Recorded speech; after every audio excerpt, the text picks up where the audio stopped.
to the channel. So I thought I'd take you over my X-T5 travel setup. So I consider this my one and done travel camera setup.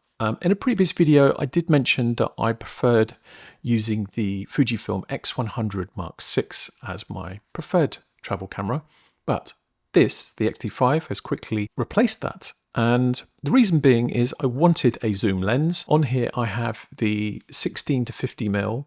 It's a newish lens in the Fujifilm range. I know they market it as a kit lens for some of their camera packages. It's 16 to 50mm. This is an internal zoom lens, so it's not going to give you any protruding zoom on there, which I absolutely despise. They're silky smooth as well. You do have an aperture ring on the front here.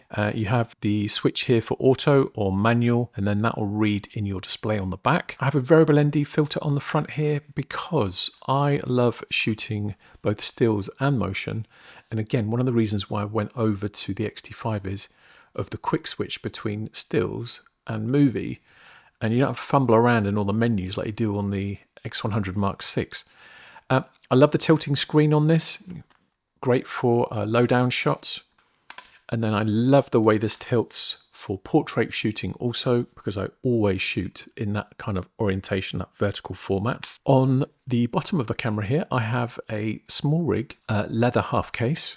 Now I put that on there to give it a bit more grip, and also it protects it when I put it down on the surface instead of scratching the base of the camera. I have my favorite fabric strap on here, which is the Artisan and Artist fabric strap. It has leather detail here, and I just think it really finishes the camera off really well. And then to color match, I have a soft press button from SmallRig. Another thing I love traveling with, and I have a couple of these, and it makes a hell of a difference. So I have the USB-C chargeable battery for the X-T5. I travel with two of those, and I don't need to travel with a separate charger, so I can just charge that with a power bank if I run one of them dead on a day. So I always travel with a power bank in my bag. Having the dual card slots for the X-T5, again, is fantastic. So you've got a backup just in case anything should happen to your data. You could mount a mini tripod on the bottom. This is a Manfrotto pocket tripod. This is the MP3 BK. I use this a lot instead of having to carry around a separate tripod. It's great for group shots, and you can get it into some really good angles. It doesn't really give much weight to it whatsoever. I did used to use the internal interval timer, but you ended up with like hundreds of extra frames. So if you wanted a remote, then this JJC remote works incredibly well. It's about a 10-meter range. So that way you can, let's just turn it on, super lightweight, and just stick it in your pocket. Now, other than that, what else do you need for your travels, for your holiday? Well, I would suggest just take off this hot shoe mount. I did actually buy this separately because I really like the design of it. This is, again, a SmallRig hot shoe cover. The X-T5 doesn't have a flash, so I highly recommend checking out the Godox IM20, and it's literally just a little flash cube, chargeable.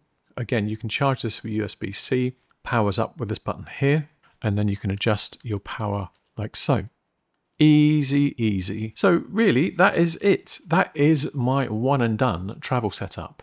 Let me know in the comments below what your favorite travel camera setup is. This is going to be coming on our summer break this year, and I plan on getting lots of movies and lots of stills with it. So I thank you for watching. I will list all the accessories in the description, so you have a little bit of a shopping list there. Yeah, give me a thumbs up, subscribe, and ring that bell if you'd like to be notified of future videos.